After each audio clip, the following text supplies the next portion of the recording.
صوبہ بندی کی اور میں نے فیصلہ کیا کہ مجھے اس طرح کچھ کرنا ہوگا۔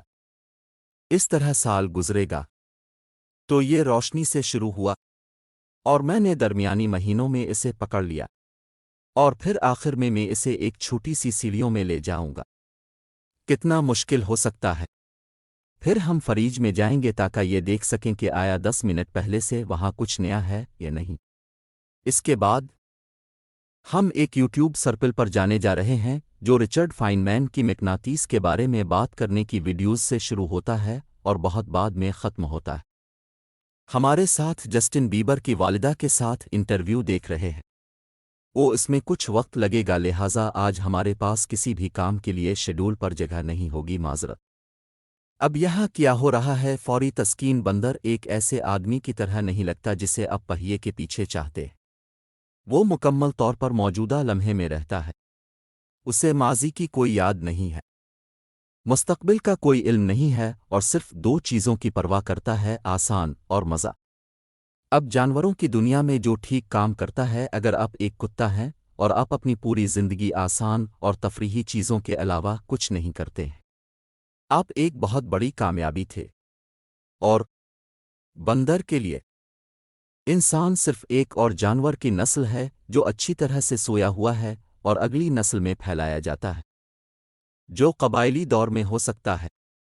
یہ لوگ شدید مایوسی کے ساتھ لکھ رہے تھے کہ اس بندر نے ان کے ساتھ کیا ہے، اس کے بارے میں تاخیر نے ان کی زندگیوں پر کیا اثر ڈالا ہے۔ اور میں نے اس کے بارے میں سوچا اور میں نے اچھی طرح کہا کہ تاخیر کا نظام کام کرتا ہے۔ کیا ہو رہا ہے؟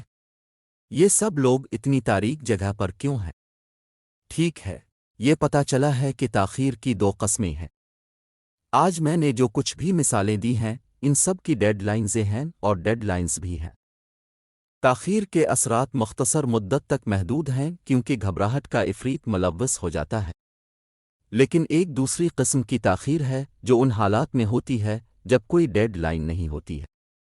لہٰذا اگر آپ کریئر بنانا چاہتے ہیں تو آپ آرٹس میں کچھ کاروباری ہونا چاہتے ہیں، پہلے ان چیزوں پر کوئی ڈیڈ لائن نہیں ہے کیونکہ پہلے کچھ بھی نہیں ہو رہا ہے۔ اس وقت تک نہیں جب تک کہ آپ باہر نہ جائیں اور چیزوں کو آگے بڑھانے کے لیے کچھ رفتار حاصل کرنے کے لیے سخت محنت کریں۔ آپ کے کیریئر سے باہر بھی ہر طرح کی اہم چیزیں ہیں۔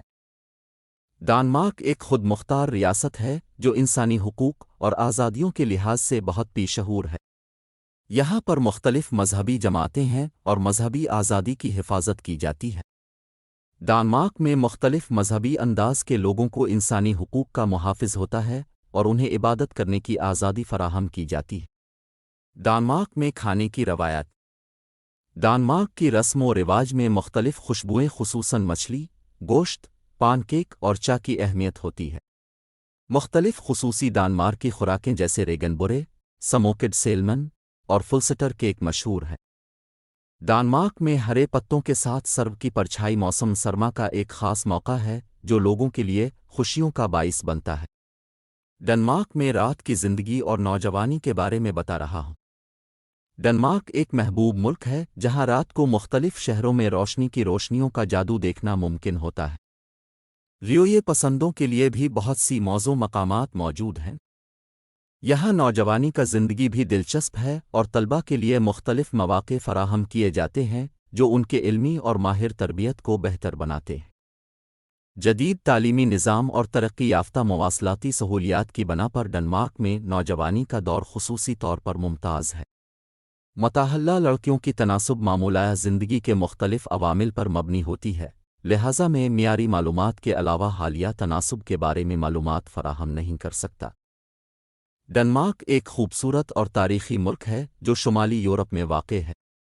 یہ ملک بحرین بلٹک اور نارویج کے بیچ واقع ہے اور ایک خوبصورت ساحل لائن کے حامل ہے۔ ڈنمارک کی رسمی زبان ڈینش ہے جو گرین لینڈ اور فیرو آئلینڈ میں بھی بولی جاتی ہے۔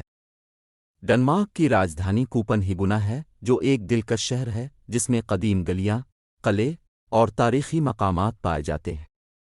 ملک میں موجود سیاحی مقامات میں حملہ، روسکلڈے اور آرہوس کے گاؤں شامل ہیں جو تاریخی اہمیت رکھتے ہیں۔ ڈنمارک ایک فلاحی ملک ہے جہاں کشاشی کا دور رہا ہے۔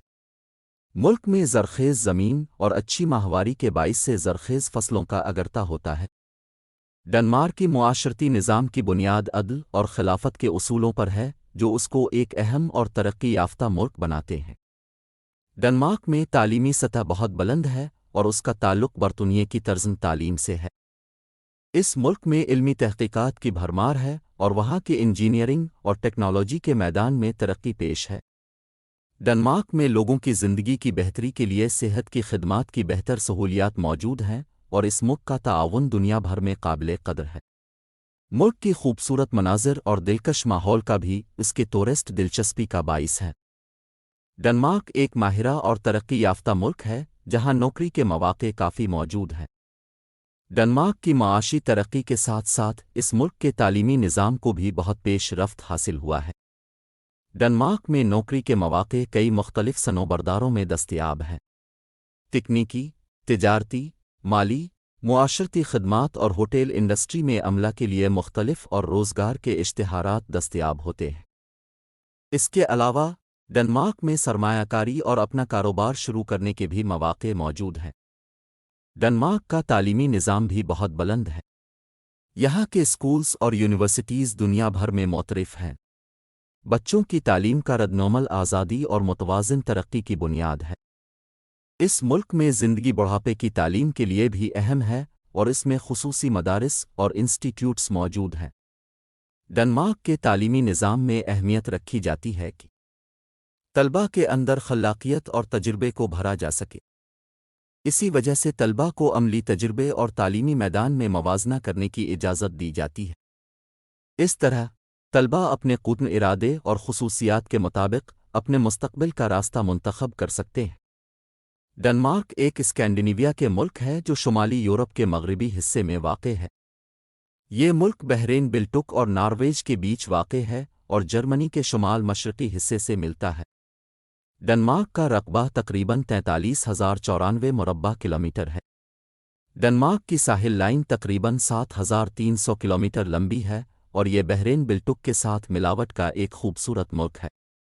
اس کے بھیتر بھی 443 جزائر اور جزائر مکمل ساحلی علیحدہ ہیں جو ڈنمارک کی خوبصورتی کا باعث بناتے ہیں۔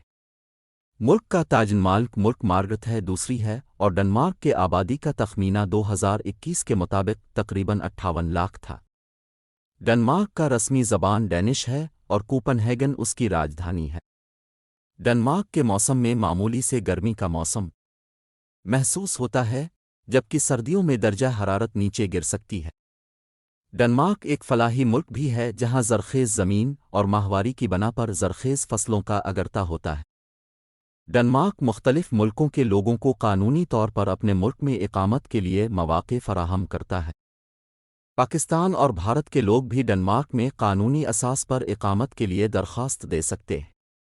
ڈنمارک کے قانونی راستوں سے اقامت کے لیے درخواست دینے کے لیے مختلف اقدامات ہوتے ہیں جو عموماً درج ذیل ہو سکتے ہیں۔ کام کی تلاش اقامت حاصل کرنے کے لیے پہلے قدرتی طور پر ڈنمارک میں کام کی تلاش کی جاتی ہے۔ اگر کوئی شخص ڈنمارک کے کسی کمپنی میں ملازمت حاصل کر لے تو وہ اقامت کی درخواست دے سکتا ہے۔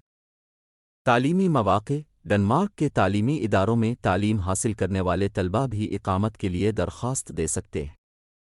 خصوصی معیار ڈنمارک کے خصوصی معیار اور تخصص کے مطابق اقامت کی درخواست دینے والے لوگ بھی مثبت جواب حاصل کر سکتے ہیں۔ خانوادہ کے ساتھ رہنا اگر کسی شخص کے قریبی رشتہ دار ڈنمارک میں رہتے ہیں تو ان کے ساتھ رہائش کے لیے اقامت کے لیے درخواست دے سکتا ہے۔ تفصیلات کے لیے ڈنمارک کے سفارت خانے اجرتی اداروں سے رابطہ کرنا بہتر ہوتا ہے تاکہ آپ اپنے مخصوص صورتحال کے مطابق مزید معلومات حاصل کر سکیں۔ میرے یوٹیوب چینل کو دیکھنے کی درخواست ہے جس میں مختلف ممالک کی معلومات پر مبنی میرے پہلے بلاگ کو پیش کر رہا ہوں۔ میں پوری دنیا کو شامل کروں گا اور ہفتہ وار ایک ویڈیو شیئر کروں گا۔ براہ کرم سبسکرائب کریں، لائک کریں، شیئر کریں اور اپنے خیالات کو تبصرے میں شیئر کریں۔